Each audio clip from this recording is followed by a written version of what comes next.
Broadcasting from the business capital of the world, this is the Podcast Business News Network. And we are now joined by the founder and the owner of the Solution Wizard. Excited to have her back here, Kim Halerwich, joining us once again to talk in regards to her company and, of course, how she can help us. The website, don't forget, visit it right now if you can. It's thesolutionwizard.com. Welcome back today. How are you? I'm doing fine. How are you today, Jill? I'm doing fantastic. Thank you so much. For those new listeners out there today, would you mind just telling us a little bit about what you do? And we're going to have some great conversation today. I know you're based out of Ontario, Canada, and you're the author of so many books, certified neurolinguistic programming life coach, Reiki master teacher, and you do specialize with grief energy healing to help those who are suffering from loss. An instructor, I should say, Udemy with 5 online courses. I mean, there's so much to you. Let me have you also finish the introduction because you know yourself best. Boy, oh boy.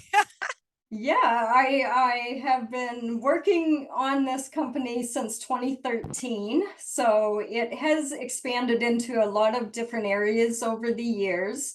It started when I published my first book that was on personal finance back in 2013, and it's just blossomed from there into I have 12 books on Amazon now, and I coach, I do Reiki, I have courses that I teach. I used to teach in-person workshops, but in 2019, I decided that the online format was a little bit better to reach students outside of my local area. So now I have students in 13 different countries that are taking topics. They're all geared on self-help. So it is covering grief. I have courses on forgiveness, happiness, and of course, personal finance. So it's been growing over the years and evolving.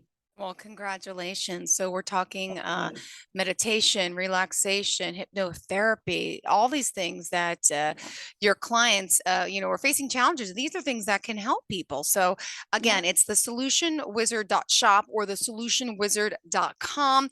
And again, you can always Google Solution Wizard and find her there. Kim, her last name is spelled Haler, WICH-Clark. So you can find all her links to social media there. And we are so excited to have you here. So, Thank how you. did you get into this field? And tell us a little bit about your background, please. Sure. So I originally went to school for travel and tourism, and I moved out to Alberta, Canada, and I lived there for a few years before I started my family. And then I came back to Ontario, and I ended up getting my real estate license in 2010. So I was working in the real estate industry, but there was something inside of me that just kept pulling me in another direction. And in my 20s, I had started doing seminars. When I was about 25 years old, I was teaching money management through adult continuing education. Wow. And then for one of the employee assistance programs for a few years at one of our local factories. And I think the teaching end of things has always been part of who I was, and the writing just kind of has always been inside of me too. So I think that's where I got started, but the teaching and the writing just brought me further along my path. And then in 2015, I was struck with tragedy when my son passed in a car accident. And during my journey of grief, just for my own healing, I started exploring these different modalities like hypnotherapy, Reiki, just trying to help myself through the process of grief. So over the last 7 years, I've evolved my business, but it more was jump-started because of my own loss. Yeah.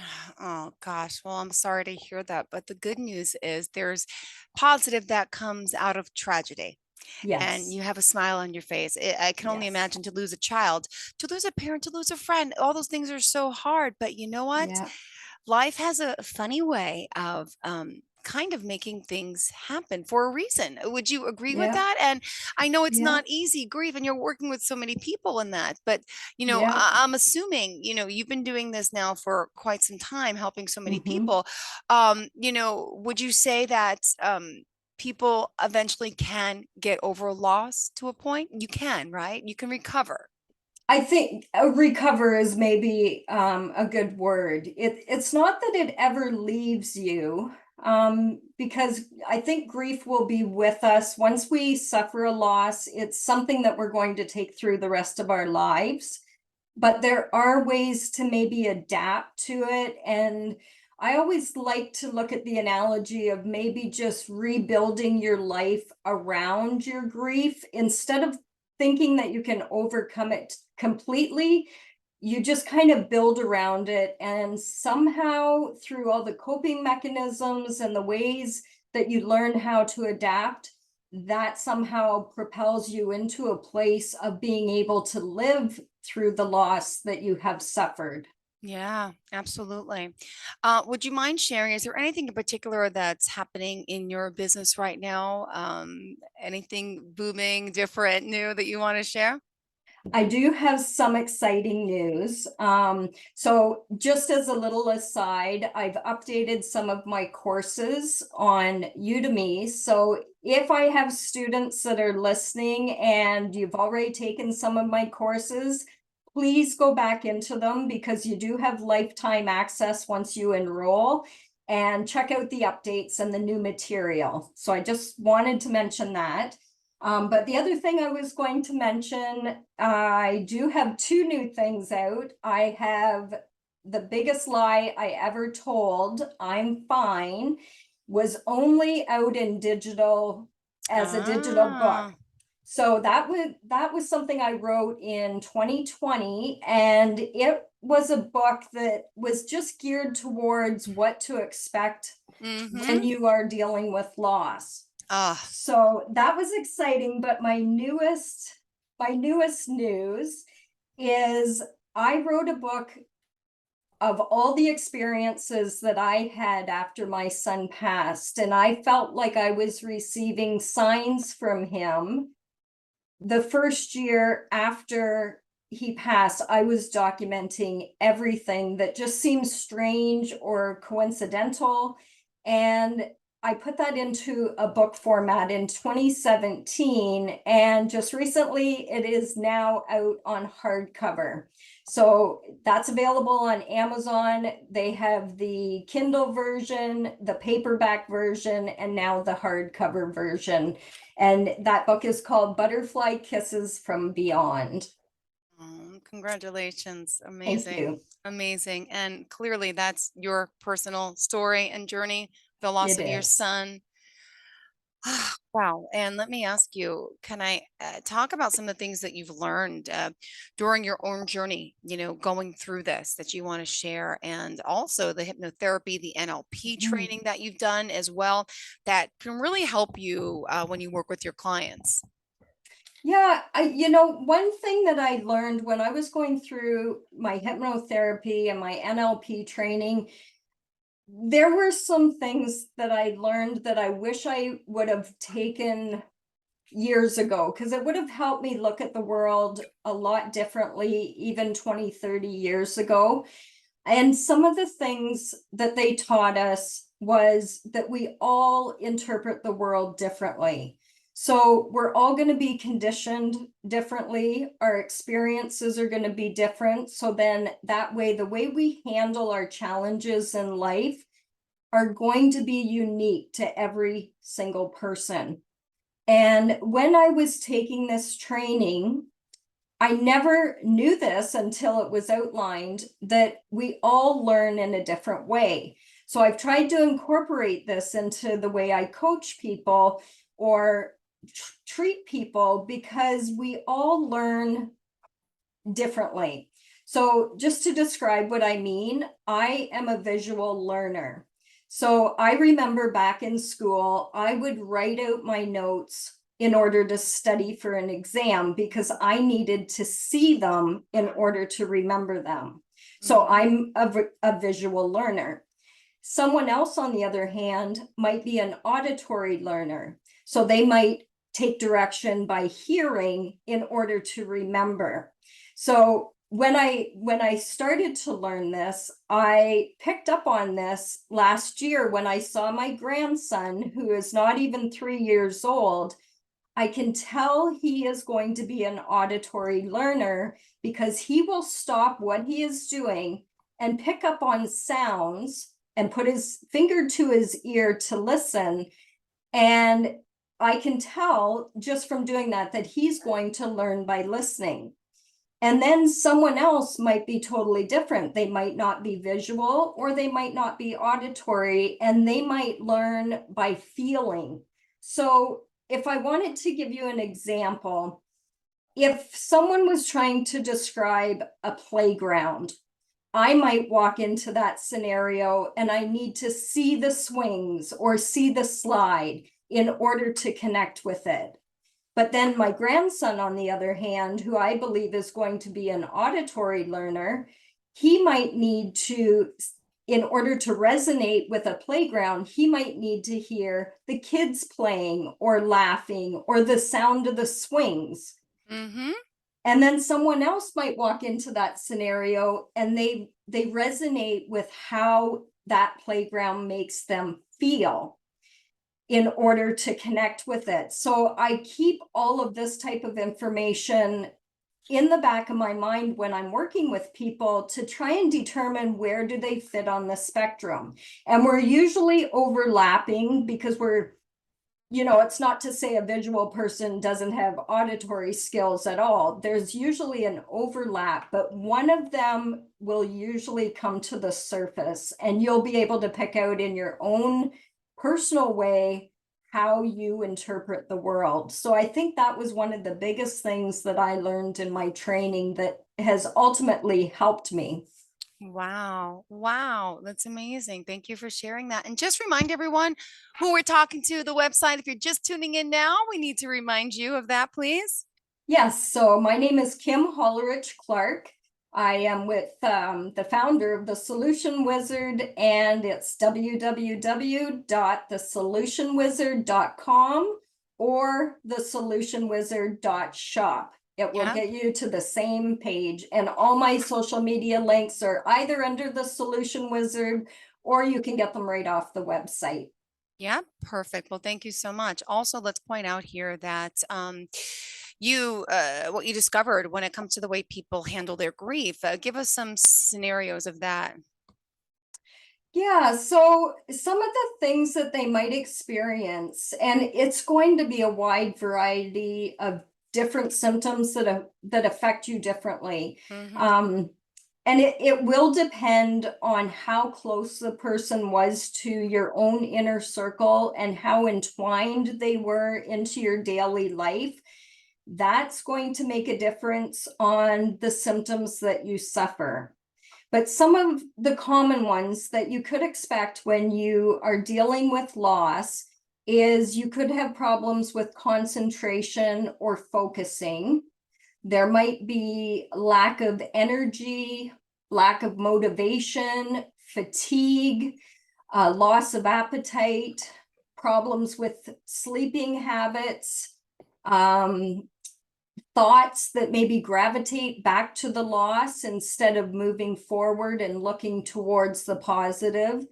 Those are just some of the things. And just to give you an example, I tried to go back to work 3 weeks after Logan's accident. And I remember I was doing computer work. So it was a lot of mental capability that I needed to make sure I was accurate. And when I tried going back to work, because I was working part-time for a hotel company, I found I just could not concentrate for long periods of time. So what they did over the course of the next month that I was doing this workload for them, they were basically going back and checking my work for accuracy because I could not focus. Yeah. But the one thing that Ah, I was very grateful for was because I've got this business on the go. I had some real estate on the go. I had these different things that I needed to focus on, but they were all based from home.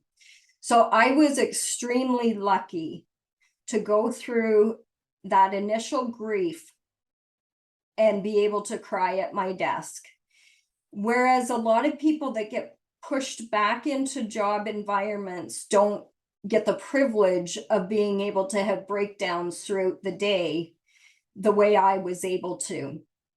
yeah. So they might find themselves in the washroom or in the car, letting the tears escape a little bit. And I just want to say you have to do what you have to do. And if you need to let those emotions out, um, just follow what you need to do. And I just wanted to put that little tidbit out there because it's very important not to suppress.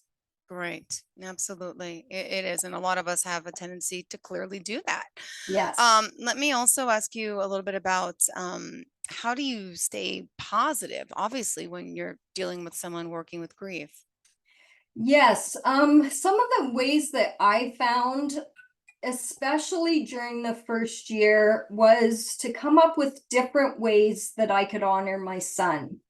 So after the funeral is over, you end up just having this blank space and you don't know what to do with it. So I started to plan memorial events or things that I could do to honor my son. And I can think back to, we didn't have his funeral and the cemetery interment at the same time because when you have a child die, you obviously have not planned out the funeral arrangements. So we didn't know where he was going to be buried, Ah, or those types of things. So we didn't have the cemetery ceremony until he passed away in October. We didn't have it until June of the following year. But it did give me time to plan that, plan the music I was going to do, plan the format that we were going to have. And it kind of kept me in a realm that it felt like he was still part of my life because I was planning an event for him. And then I did a balloon release the following month. And that was because it was about 2 hours away from where Logan had went to high school to where the accident was and where he was buried. So I wanted to have some kind of a celebration to honor his life with his friends that couldn't make it up for the 2 hour drive. So we ended up having a balloon release. And then I remember another time that we made a grave blanket out of cedar boughs. And my family basically, on the day of our Christmas gathering, a bunch of us went over to the cemetery just to keep him included in the different things that we were doing. And I think if you can put some of your energy into those types of things, whether it's a memorial garden, or anything that you can do in order to have a legacy for them, it kind of takes you away from just sitting and suffering and gives you an outlet to put your energy to. wow. Oh, thank you for sharing that. And could I ask you a little bit how it works to energy heal, to work with someone and do energy healing on someone, who is suffering really from loss? Mm-hmm. So the way that energy works, and just for some of your listeners that maybe have never had an energy healing session before, everything in our world and our universe is basically made up of energy. So whether we know that or not, our human body feels physical, but we also have an energetic body. So when I work on someone, I'm working on their energetic body, but it ultimately affects their physical body as well. So we have down the center of our being, we have 7 main chakras that I would work on, going from the top of your head all the way down to the base of your Mm-hmm. spine. And what can happen when we go through a lot of challenge or emotions or even circumstances over the course of our life, our different energy centers can get clouded or blocked. So when someone does an energy healing, they basically are not doing the healing themselves. They're just tapping into the energy that is all around us in the universe, and they are directing it into the energetic centers in order to clear them. And sometimes you can feel the effects after one session, or sometimes it does take some time, depending on how your energy is flowing. So specifically, if I was working on someone with grief, most of the time they're holding all of their emotions in their heart chakra, which is located on their chest. So that might be the one that I focus on during Yeah. a grief energy healing. Got it. Okay. And in regards to that, how do you know that the energy is really flowing during the treatment, would you say? So I was really surprised when I first learned Reiki that I could feel it in my hands the very first time I tried it. And it basically, the palms of my hands will tingle and they will feel warm. So I can feel when the energy is starting to Yeah. flow. The other way that I can tell is many times I will close my eyes during different parts of the session just so I can regroup or set my intentions or just concentrate on what I'm doing. And I will see flashes of color. That can sometimes tell me what's going on. I did have one scenario where I was seeing color during the treatment. And when I sat down with my client afterwards to discuss how the treatment went, she had also said that she saw a particular color and it just happened to match the one that I was seeing with my eyes closed. So there's different ways that you can tell, but I had another client that swore up and down that I had touched them during the treatment. And if I do an in-person treatment, I do not do like I do hands off. So I don't physically touch you during the treatment.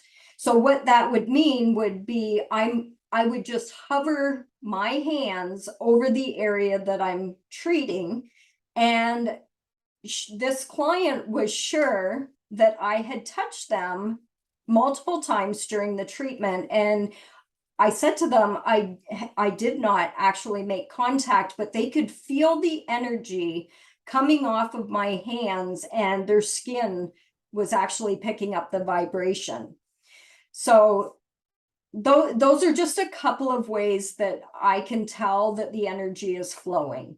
Got it. Wow. And we are almost out of time, but just I don't know what we could address next. There's quite a few more things we didn't get to.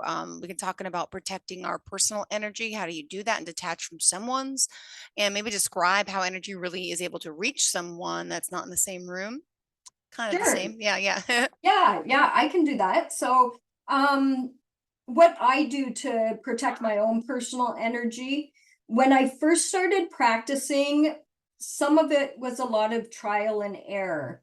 And I found at times that I was really drained after working on someone, and I found that I was not protecting my energy. So I was draining a lot of my own energy and giving it to them rather than letting the energy flow into me and through me to them, and just using myself as a conduit in order to get the energy to transmit. So I did find that that was something that I had to learn how to do. And the Yeah. way that I will do that, I will ground myself and I will surround myself with pure white light. And then I set the intention that I am encased in a golden white light, crystal-like cocoon, and nothing can penetrate me that is negative. And that is how I set my intention to basically protect myself. And the other thing that I do at the end of a session is I will use my Reiki symbols, and I will basically use Reiku, which is just a symbol in Reiki that disconnects the energy from me to my client at the end of a treatment. And then that way they take their own energy and I keep my energy, and the connection is broken. So that is one way that I can do that. And then to answer your question about how to transmit energy when you're not in the same room, because over the years it's broadened my client base in order to offer my services outside of my local area.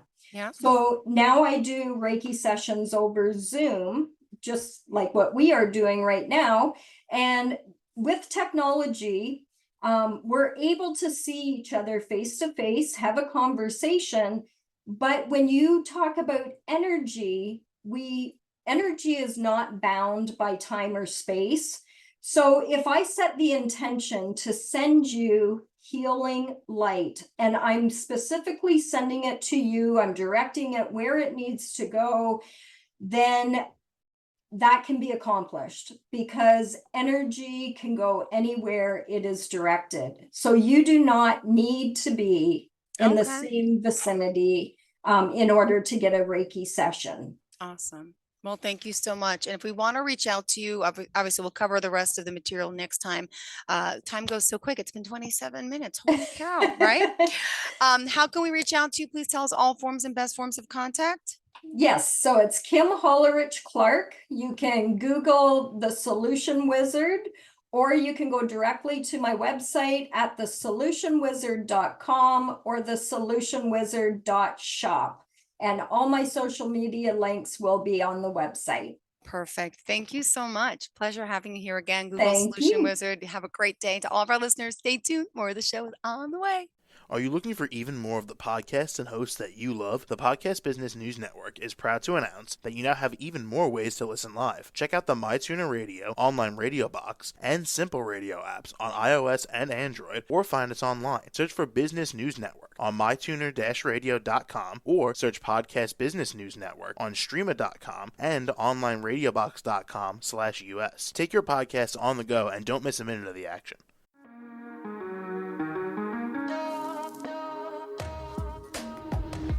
Broadcasting from the business capital of the world, this is the Podcast Business News Network. For nearly 2,000 severely injured veterans, everyday life has become filled with barriers. Day-to-day simple tasks can become pretty daunting. I have to carry my chair up 2 flights of steps or have somebody do it for me. What scares me the most is just the falling. When I'm struggling with my house, I think, to have that one great barrier just knocked down, it's crucial. Home for Our Troops is a wonderful nonprofit that builds a mortgage-free, fully adaptive, handicap-accessible house. And there's no catch. It'll be our very first home that we've ever owned. This is a game changer. This is where your life begins again. We need you to join us in completing this important mission. Please visit hfotusa.org and help build homes and rebuild lives. Because of you, everything's going to be okay.